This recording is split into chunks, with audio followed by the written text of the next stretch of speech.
Hello. Good morning, children. Good morning, ma'am. How are you? Ma'am, fine. Very good. Yesterday we have completed day before yesterday the chapter that was economy at the eve of independence. Independent. हाँ जी, तो हमने वो वाले chapter में क्या पढ़ा था कि हमारी इकोनॉमी कैसी थी, एग्रीकल्चर कैसी थी और हमारे जो है डेमोग्राफिक एस्पेक्ट्स क्या थे, बर्थ रेट क्या था, डेथ रेट क्या था, मोर्टेलिटी रेट क्या था। तो ये सब हमारी स्टेगनेंट कंडीशंस थी इकोनॉमी की।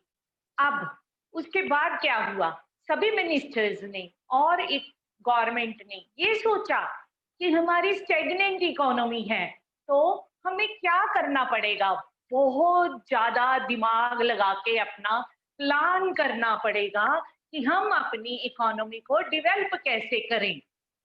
तो उन्होंने बहुत सोचा, फिर डिसाइड किया कि हम 5 ईयर प्लानिंग करेंगे। आज हम 5 year plans, goals of 5 years plans of Indian economy का चैप्टर नंबर 2 करने जा रहे हैं, जिसके अंदर हम पढ़ेंगे कि जब सबने ये डिसाइड कर लिया, गवर्नमेंट ने, मिनिस्टर्स ने, लीडर्स ने सोच समझ के कि हम अब प्लानिंग करेंगे, अपना सारे दिमाग दौड़ाएंगे और सोचेंगे कि अपनी इकोनॉमी को ऊपर अपवर्ड कैसे लेके जाएं ताकि इकोनॉमिक ग्रोथ जो है हमारी बढ़ जाए। तो सबने डिसाइड किया इकोनॉमिक प्लानिंग करेंगे, 5 ईयर्स प्लान्स को सिलेक्ट कर लिया।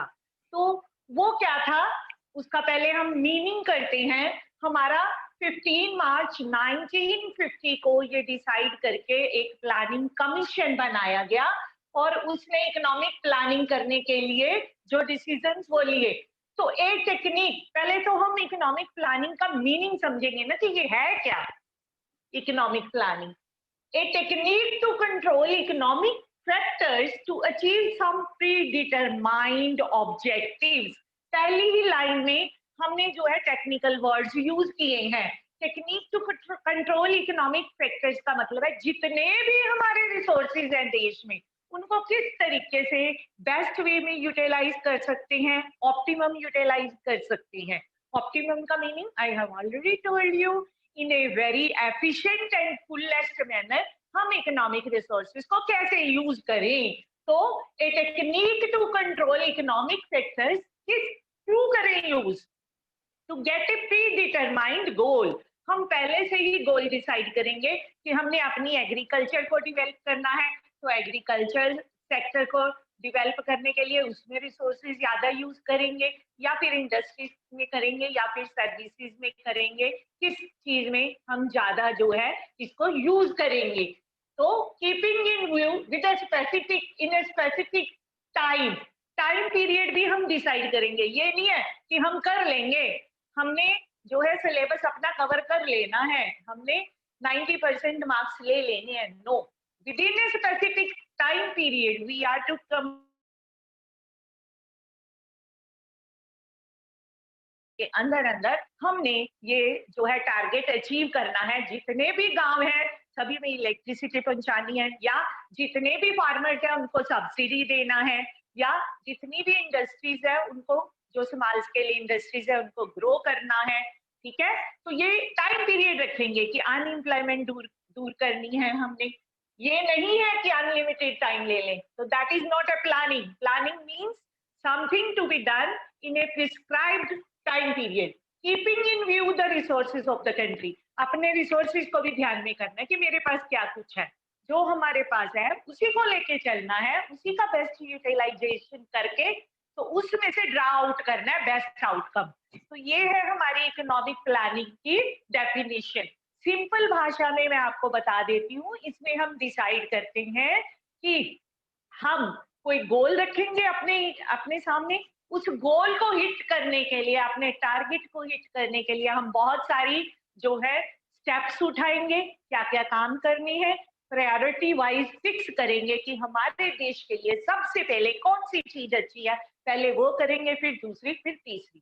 तो ये तो हुआ इकोनॉमिक प्लानिंग का डेफिनेशन कि with in specific time and deciding according to our predetermined objectives.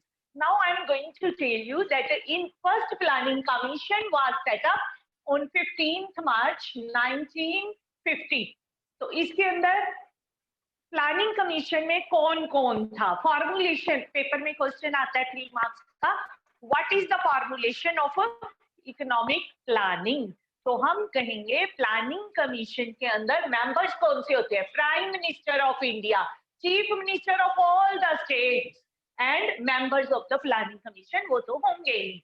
तो वो क्या करते हैं? प्लानिंग करते हैं देश के लिए, क्योंकि हमने डिसाइड कर लिया 5 इयर्स प्लान करेंगे हम, तो उसको प्लानिंग कमीशन पास करेगा। प्लान्स का मतलब ये सारे लोग इकट्ठे बैठ के, prime minister, chief minister of all the states और मेंबर्स, ये सब बैठ के डिसाइड करेंगे 5 इयर्स प्लान में कि कौन सी चीज को हमने इस 5 सालों में इंपॉर्टेंस देनी है, वेटेज देनी है, कहाँ डेवलपमेंट करनी है।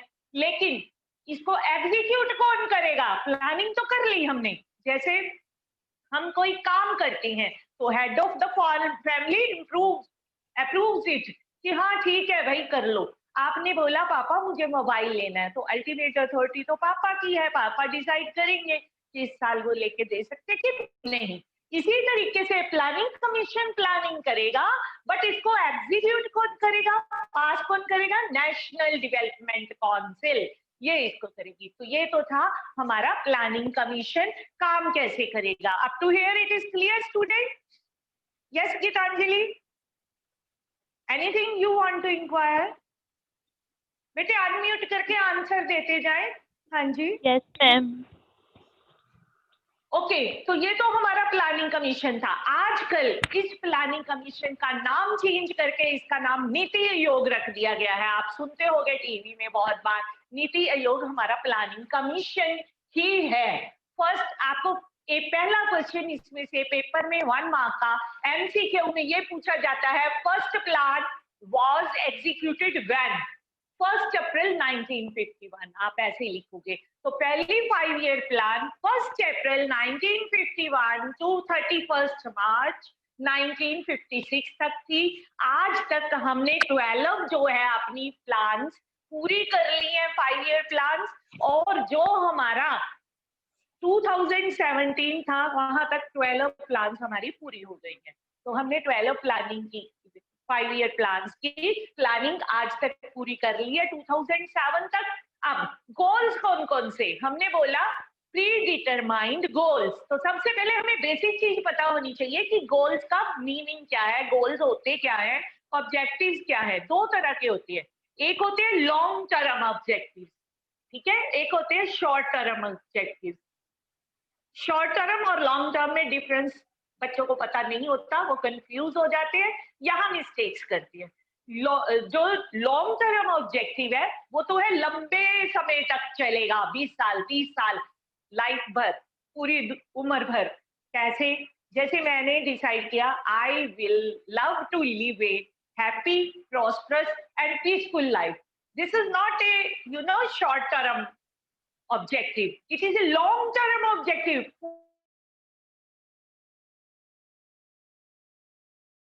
Want to live a peaceful and happy life, this is my जो है लॉन्ग टर्म ऑब्जेक्टिव है, जो लंबे समय तक चलेगा। शॉर्ट टर्म ऑब्जेक्टिव क्या है कि मैंने डिसाइड कर लिया कि इस साल मैंने कार खरीदनी है, ठीक है, इसके 2 साल बाद मैंने हाउस खरीदना है, या फिर मैंने बाइक स्मार्ट फोन खरीदना है। तो इस तरीके से जो छोटी छोटी प्लानिंग हम करते हैं उसको शॉर्ट टर्म प्लानिंग कहते हैं। जैसे फर्स्ट 5 ईयर प्लान में हमने डिसाइड किया कि हमारे ज्यादा लोग जो है एग्रीकल्चर पे डिपेंड करते हैं, 82% लोग एग्रीकल्चर में है, तो हम एग्रीकल्चर को डेवलप करेंगे। This is short run objective of our first जो है 5 ईयर प्लान के फर्स्ट प्लान में था। तो ऐसे ही सेकंड प्लान में we decided we will develop our industries, we will remove unemployment from the country. तो like this these are the short term objective जो हमने 5 साल के लिए डिसाइड किया है कि इसमें हम इस चीज पे ध्यान देंगे। I hope you might have understood short run objective का क्या मतलब है। अब पेपर में जो क्वेश्चन आएगा, what are the objectives, these are not the short term objectives of first 5 year plan, second 5 year plan और 12th 5 ईयर प्लान। इस चैप्टर में हम पढ़ेंगे क्या, 1950 से लेकर 1990 तक कैसे 5 ईयर प्लान्स बनाई गई। ठीक है, तो अब हम करने जा रहे हैं short term objective. First 5 year plan का क्या ऑब्जेक्टिव था, सेकंड का क्या, ये अलग अलग होते हैं, शॉर्ट टर्म होते हैं, लेकिन जो पढ़ना है चैप्टर में ऑब्जेक्टिव्स वो जनरल ऑब्जेक्टिव्स होंगे, जनरलाइज्ड ऑब्जेक्टिव होंगे कि हम करना क्या चाहते हैं, जिसको हम कहते हैं कि हमारा ड्रीम एम क्या है, हमारा ड्रीम प्रोजेक्ट क्या है, मोटिव क्या है हमारा फर्स्ट 5 ईयर प्लान और सेकंड 5 ईयर प्लान में अलग अलग डिसीजंस लेने का, उसको हम कहते हैं जनरल ऑब्जेक्टिव्स। जैसे ही हमने डिसाइड कर लिया कि हम इकोनॉमी को ग्रोथ के पाथ पे लेके चलेंगे, उसके अंदर फिर एग्रीकल्चर की डेवलपमेंट भी आ गई, इंडस्ट्री की डेवलपमेंट भी आ गई और सर्विसेज की भी, तीनों आ गई, तो ये जनरलाइज्ड हमारा जो है ऑब्जेक्टिव हो गया। तो पेपर में जब भी क्वेश्चन आएगा, we will be talking about the general objectives of planning, जो लंबे समय के लिए है, यानी कि हम कर क्यों रहे हैं किसी चीज को, कारण क्या है उसको करने का, क्यों बढ़ा रहे हैं, सीधी सी बात है, इकोनॉमी को डेवलप करने के लिए। तो economic growth is the general point. So let us start one by one these points so that you can understand the basic concept behind the chapter. इसके अंदर हम पढ़ने लगे हैं रैपिड इकोनॉमिक ग्रोथ। हमारा जो लॉन्ग टर्म ऑब्जेक्टिव है economic planning का, वो यही था कि हमारी एग्रीकल्चर भी डेवलप हो, हमारी इंडस्ट्री भी डेवलप हो, हमारे लोग एफिशिएंट हो, स्किलफुल हो और इकोनॉमी में प्रोडक्टिविटी बढ़े। इकोनॉमिक ग्रोथ कब होगी ना, बच्चों को बड़ा कंफ्यूजन होता है, अरे इकोनॉमिक ग्रोथ का मीनिंग क्या है, यानी कि प्रोडक्टिविटी जब हमारे देश की हर जगह से बढ़ जाएगी, उसमें हम इकोनॉमिक ग्रोथ कहते हैं। तो पहला objective, general objective of planning was to get the high rapid economic growth, rapid मैंने regular and great economic growth rate. Social and economic justice, इसका मीनिंग क्या है। अब ये वर्ड्स जो हैं थोड़े से आपको हैवी लग रहे होंगे, मैं इसको स्लो थोड़ा ठीक कर देती हूँ कि हमारे देश में जो गरीब है वो बहुत गरीब हो जाते हैं, अमीर थे उस टाइम पे तो बहुत अमीर थे, तो गरीब बहुत गरीब थे। तो ये इनइक्वालिटी को दूर करने के लिए जो प्लानिंग की गई उसे इकोनॉमिक एंड सोशल जस्टिस चाहने का पार्ट कहते हैं। इकोनॉमिक इनइक्वालिटीज को दूर कैसे करेगी गवर्नमेंट, जो अमीर है उन पे टैक्स लगाएगी, जो गरीब है उनको सब्सिडी देगी, many steps government will pick up, these are written in different plans, so I am giving you tips and bits of that. Paper में क्वेश्चन भी आएगा तो आपने थोड़ा सा उसका जो है ब्रीफ में एक्सप्लेनेशन देना होता है, उसमें आपने बात करनी है कि रीजनल इनइक्वालिटीज जो हमारी है, जो inequality of income and wealth है, उसको दूर करने के लिए गवर्नमेंट टैक्सेस लगाएगी, ये सब्सिडीज प्रोवाइड करेगी, जहां पे गरीब लोग ज्यादा है उनको सब्सिडी देगी ताकि वो भी कुछ आ पा जाए। Similarly concentration of power in some persons hand, उसको रिमूव करने की कोशिश करेगी, ये ना हो कि जो बिजनेसमैन है वो लूटते ही रहे, बहुत ज्यादा प्राइसेस वो ना रख पाए, उसके लिए कई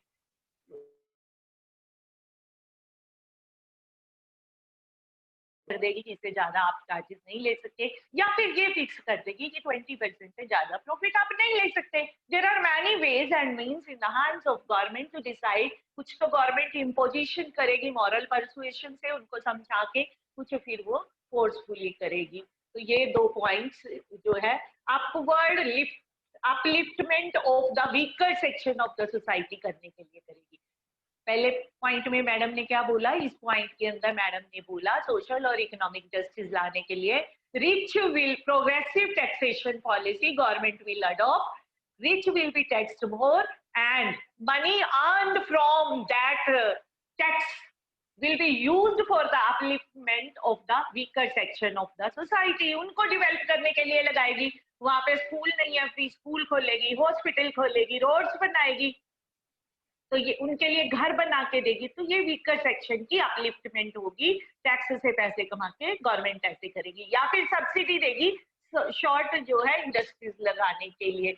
कंसंट्रेशन ऑफ पावर को स्टॉप करेगी किसी एक के हाथ में आने में, तो गवर्नमेंट जो है पार्शियल कंट्रोल रखेगी इन चीजों के ऊपर। नेक्स्ट है रिमूवल ऑफ रीजनल इनइक्वालिटी। ऊपर इनइक्वालिटी है वो जर्नल है, रीजनल इनइक्वालिटी का मतलब है एक है एग्रीकल्चर सेक्टर, एक है प्राइमरी सेक्टर, एक है सर्विस सेक्टर, तीनों में इक्वालिटी लाएगी। अगर तो किसी जगह पे एग्रीकल्चर डेवलप है, जैसे पंजाब में है, हरियाणा में है, तो इस जगह पे इंडस्ट्रीज को लाने की कोशिश करेगी। At the time of independence क्या बोला था हमने कि बहुत कम है इंडस्ट्री, इन्फेंट बेबी है, बेबी इंडस्ट्रीज, तो अब इनको डेवलप करेगी प्लानिंग के थ्रू। गवर्नमेंट जो प्लानिंग कमीशन है वो इसके ऊपर कंसंट्रेट करेगा। ये मेन ऑब्जेक्टिव रहेगा कि जो इनबैलेंस है, एग्रीकल्चर ऐसे है और ये जो है हमारी वो नीचे है, एक ऊपर है और एक क्या है नीचे। ये ऊपर और नीचे वाले को थोड़ा इसको ऊपर लाएगी, थोड़ा इसको नीचे, बराबर करने की कोशिश करेगी, बैलेंस करने की कोशिश करेगी गवर्नमेंट। तो ये टारगेट रखा जाता है जो लॉन्ग टर्म ऑब्जेक्टिव है प्लानिंग करने का। फुल एम्प्लॉयमेंट, अब फुल एम्प्लॉयमेंट में ये नहीं है कि सभी को ही काम मिल जाएगा। फुल एम्प्लॉयमेंट का मीनिंग, जनरल फुल एम्प्लॉयमेंट हासिल करने का मीनिंग ये है, all those who are able to work and want to work, able to work, ready to work at the existing wage rate, आज के रेट में काम करने को तैयार है, they will be employed. Full employment का मीनिंग यहाँ पे ये है। ये नहीं है कि सभी के सभी जितने भी लोग मिलियंस ऑफ पीपल रहती है उनको क्या मिलेगी employment, this is not the target. Target क्या है, all those who are ready to work at the existing wage rate and able to work, they are qualified enough to work, for that they will get the job. Clear hua Kiran? Is it clear to you? Yes? Yes, ma'am. Any point you want to elaborate it and explain again, you can talk to me, you can tell me. Yes Simran, anything you want to inquire up to here? Full employment ये main point है। Ma'am removal of regional बताना इससे ऊपर वाला एक बार। हाँ जी, regional inequality का मतलब है एग्रीकल्चर और जो इंडस्ट्री है हमारी इम्बैलेंस्ड है। एग्रीकल्चर हमारे में ज्यादा लोग काम पे लगे हुए हैं, तो जो इंडस्ट्रीज है वो छोटी छोटी अभी बेबी रूप में है, अभी अभी शुरू की हुई है, तो उनको डेवलप करने के लिए, उनमें बैलेंस करने के लिए जो है ये ऑब्जेक्टिव रखा गया है कि दोनों में ग्रोथ को बराबर किया जाएगा। जहां पे एग्रीकल्चर अच्छी नहीं है वहां पे एग्रीकल्चर को बढ़ाया जाएगा, जहां पे इंडस्ट्रीज अच्छी नहीं है, इंडस्ट्रीज छोटी है, उनको डेवलप करने के लिए काम किया जाएगा। वहां छोटे छोटे बिजनेस, छोटी छोटी इंडस्ट्रीज लगाने के लिए लोगों को इंसेंटिव दिया जाएगा, क्रेडिट फैसिलिटी दी जाएगी, स्टेप्स उठाए जाएंगे, यानी कि बैलेंस करने की कोशिश की जाएगी एग्रीकल्चर और इंडस्ट्री में। ये नहीं है कि लैंड, एग्रीकल्चरल लैंड के ऊपर ज्यादा जो है बोझ डाला जाए और इंडस्ट्री के ऊपर कम। इनके कहने का मतलब ये है कि प्राइमरी एंड सेकेंडरी सेक्टर को बैलेंस वे में डेवलप किया जाएगा। तो this is the meaning of regional inequalities, एक सेक्टर से दूसरे सेक्टर में जो इनइक्वालिटी है उसको दूर करना, right. Let us start with the next point, economic stability.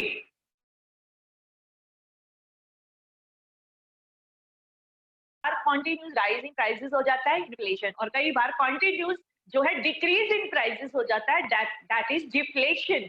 ये दोनों ही कंडीशंस देश के लिए अच्छी नहीं है। ये कोशिश की जाएगी कि प्राइसेस जो है स्टेबल रहें।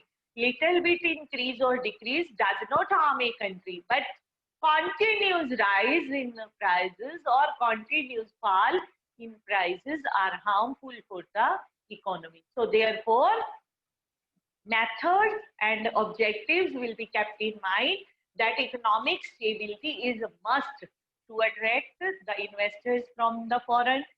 There are many other things we will be getting. People will be confident and having this faith in the economic system कि हमारे सिस्टम में ऐसा नहीं होगा कि सडनली ही प्राइसेस कम हो जाएंगे या ज्यादा हो जाएंगे या नफा होगा या नुकसान। ऐसी बातें उनके मन में नहीं रहेंगी। वो मतलब फिट रहेंगे इस चीज के ऊपर, उनको विश्वास रहेगा कि इकोनॉमिक स्टेबिलिटी रहेगी कंट्री में। ये बहुत जरूरी चीज है, इसका होना जरूरी है, क्योंकि टू मच इन्फ्लेशन में लोगों की जो है स्टैंडर्ड ऑफ लिविंग पे भी इफेक्ट पड़ता है। मिडिल क्लास पीपल और जो गरीब लोग हैं पॉवर्टी लाइन के नीचे, उनके लिए बहुत सारी प्रॉब्लम्स आ जाती हैं। और अगर डिप्लेशन होगा तो कोई भी फर्म प्रोडक्शन करने को तैयार नहीं होगी, क्योंकि प्राइसेस ही इतनी कम है कि उनको प्रॉफिट कम होने वाला है। इतनी ज्यादा मेहनत करें और प्रॉफिट ना आए तो भी कोई भी काम करने को तैयार नहीं होगा। और अगर इन्वेस्टमेंट नहीं होगी, प्रोडक्शन नहीं होगी, तो अनएम्प्लॉयमेंट आएगा।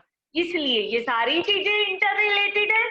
So economic stability is a must. This is the most important objective of the planning commission, that it should be aware. Self-reliance. अब आपको सेल्फ डिपेंडेंस का मीनिंग पता है? अपने ऊपर खुद निर्भर करना। आपने सुना होगा, अपना काम अपने हाथों से खुद करो, अपने लिए काम किसी और को मत देखो कि वो मेरा काम करे।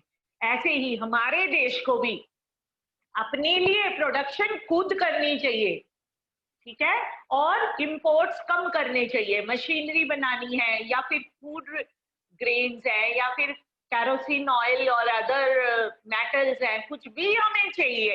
Everything should be produced in the domestic country instead of we should not depend, instead we are depending on the other nations. तो हमें अपनी डिपेंडेंस ऑन इंपोर्ट्स जो है वो कम करनी चाहिए और अपने एक्सपोर्ट्स बढ़ाने के लिए अपनी मेहनत करनी चाहिए। This is the also general objective to get self reliance for the country. पहले इंडिपेंडेंस से पहले हम अपने रॉ मटेरियल्स बाहर भेजते थे, फिनिश्ड प्रोडक्ट्स बाहर से मंगाते थे। अब हम क्या करेंगे, रॉ मटेरियल भी अपना यूज करेंगे, फिनिश्ड प्रोडक्ट्स भी खुद तैयार करेंगे और एक्सपोर्ट करेंगे फॉरेन में, बजाय कि रॉ मटेरियल बाहर भेजे। रॉ मटेरियल सस्ता होता है, बदले में फिनिश्ड प्रोडक्ट महंगी मिले, हमें उसका क्या करना है। तो हमें एक्सपोर्ट प्रमोशन करनी है, इंपोर्ट की सब्स्टिट्यूशन, इंपोर्ट की सब्स्टिट्यूशन करनी है, यानी कि इंपोर्ट्स को खत्म करके हमने अपने देश में वो सारी चीजें डेवलप करनी है और हमें जो है एक्सपोर्ट को बढ़ाना है, ताकि बैलेंस ऑफ पेमेंट्स बढ़िया हो जाए, फायदे में रहे हमारी कंट्री। अब है मॉडर्नाइजेशन। मॉडर्नाइजेशन से आप क्या समझते हैं गीतांजलि? मॉडर्नाइजेशन हमारा ऑब्जेक्टिव है प्लानिंग के अंदर, तो आप क्या समझते हो मॉडर्नाइजेशन से? हाँ बोलो बेटे। मॉडर्नाइजेशन जैसे हिंदी में कह सकते हैं कि शहरीकरण की, अर्बनाइजेशन। ओके, वो तो शहरीकरण हो गया, शहरों में जाना। मैं कह रही हूँ मॉडर्नाइजेशन। मॉडर्न से क्या? हाँ जी, मॉडर्नाइजेशन मैम जैसे कोई भी हमारे न्यू टेक्नोलॉजी लेके आना या न्यू मॉडर्न मशीन्स यूज करना, ma'am new ideas, very good, new ideas, new innovations लेके आना इन टेक्नोलॉजी में modern. Right, it is, that is true. जो आपने बोला हर बच्चा इससे यही समझता है। मॉडर्नाइजेशन का मतलब है न्यू टेक्नोलॉजी, न्यू इनोवेशन को एक्सेप्ट करना और लेके आना देश के अंदर, उनको यूज करके ग्रोथ करना या फिर इकोनॉमी को पूरी को डेवलप करना, एग्रीकल्चर को भी डेवलप करना और इंडस्ट्री को भी न्यू टेक्नोलॉजी से, न्यू मेथड से। तो ये आधा अधूरा है, ये आधा अधूरा है मॉडर्नाइजेशन का मीनिंग। इसका मतलब 2 पॉइंट्स है इसके अंदर, डबल फोल्ड है। एक तो है new machinery, new technology, new innovations को यूज करना, प्लस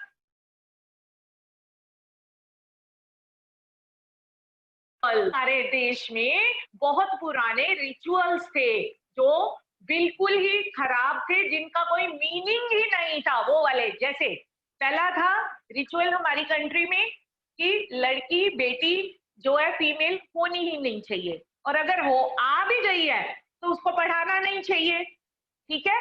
या फिर लड़की जब भी आंख खोले तो अपनी ससुराल में ही खोले, यानी कि early child marriages. These were the meaningless rituals, जिसकी वजह से इकोनॉमी हमारी जो है डेवलप नहीं हो सकती जब तक हम इन बेवजह के रिचुअल्स को कंट्री से खत्म नहीं कर देते। ये फालतू की चीजें पता नहीं किसकी दिमाग की उपज थी, किन लोगों ने इसको जो है रिचुअल बना दिया, परंपरा बना दिया, उसको खत्म कर मैम यूज करते थे। हाँ जी, तो ये सारी चीजों को खत्म करके न्यू टेक्नोलॉजी को एक्सेप्ट कर सकते हैं, न्यू टेक्नोलॉजी को यूटिलाइज कर सकते हैं हम मॉडर्नाइजेशन में। ये हम सिर्फ यही वाला पॉइंट लिखते हैं न्यू टेक्नोलॉजी का, ये लिखते ही नहीं कि पुरानी जो जीसीपीटी मीनिंगलेस जो हमारे रिचुअल्स है उनको खत्म करके ही हम डिवेल्प हो सकते हैं। जब हम लड़कियों को पढ़ाएंगे ही नहीं अच्छे से तो कैसे वो बड़ी बनेगी। ये हम बात कर रहे हैं कब की, प्लानिंग कमीशन के स्टार्टिंग से लेकर 1990 तक की। आजकल तो लड़कियां जो है लड़कों से भी आगे बढ़ के पढ़ाई में हर क्षेत्र में आगे बढ़ रही हैं। तो ये तब के ऑब्जेक्टिव्स हैं जो हम पढ़ रहे हैं, ठीक है। तो ये है आज का आपका टॉपिक कि इसके अंदर हमने क्या किया, डेफिनेशन की, long term short term objectives पढ़े, प्लानिंग कमीशन पढ़ा। तो इसमें से 2 क्वेश्चन मैंने बोला आपको आ सकते हैं। Number 1, when first 5 year plan started, 1 अप्रैल 1951। तो उसके बाद हाउ मेनी टोटल जो है हमारे प्लानिंग के हो चुके हैं, प्लानिंग कमीशन 5 ईयर प्लान्स के, तो वो 12 प्लान्स हम कर चुके हैं 2017 तक। फिर उसके बाद हमने इसमें ये 2 पढ़े। तीसरा क्वेश्चन जो 3 मार्क्स का मैडम ने बताया, what is the present formulation of economic planning in India, ये 3 मार्क्स का क्वेश्चन। मैं साथ साथ ये बता रही हूँ कि ये वाले पेपर में क्वेश्चन आते हैं। Next, goals, 1 is long term goals, another is short term longs जो गोल्स है। फर्स्ट 5 ईयर प्लान में जो बनाए गए गोल्स वो उसके शॉर्ट टर्म थे, सेकंड में जो बनाए गए वो सेकंड 5 ईयर प्लान के गोल्स थे। लेकिन जो जनरल गोल्स होते हैं लॉन्ग टर्म के लिए 20-30 ईयर्स के लिए, वो होते हैं लॉन्ग टर्म गोल्स, जिनके बारे में हमने जनरल ऑब्जेक्टिव्स के बारे में पढ़ा कि क्या क्या हमने पॉइंट्स डिस्कस किए। Just see, there are 8 points which you will be deciding, which you will be explaining in this question. That's all for today.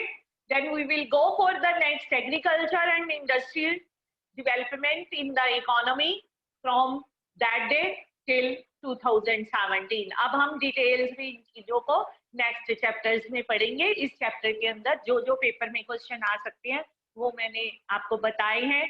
तो एक बुक में से भी आप पढ़ेंगे, what are the failures of economic planning and success of economic planning. देखो बच्चे, planning की गई तो कुछ ना कुछ तो हमारे देश में इंप्रूवमेंट आया, डेवलपमेंट हुई, but it was not matching with the increase in population. बहुत ज्यादा दिमाग लगा के, बहुत ज्यादा मेहनत करके इकोनॉमी को डेवलप करने के लिए प्लानिंग भी की गई, उसको एग्जीक्यूट भी किया गया, but when it was matched with the increase in population, it could not get those results which we wanted. तो उसके फेलियर्स आप अपनी बुक में से पढ़ेंगे, ठीक है। अब हम नेक्स्ट टॉपिक की रिवीजन करेंगे। अगर आपको उस अपने टॉपिक में से इस चैप्टर के कुछ भी समझ ना आए तो आप मेरे से कल डिस्कस कर सकते हैं, कल भी इसी टाइम मिलेंगे, ठीक है। Thank you, have a nice day. If you have any query you can ask. Yes, children, is it okay? Yes, ma'am. Yes, okay, beta. Bye. Have a nice day. Thank you.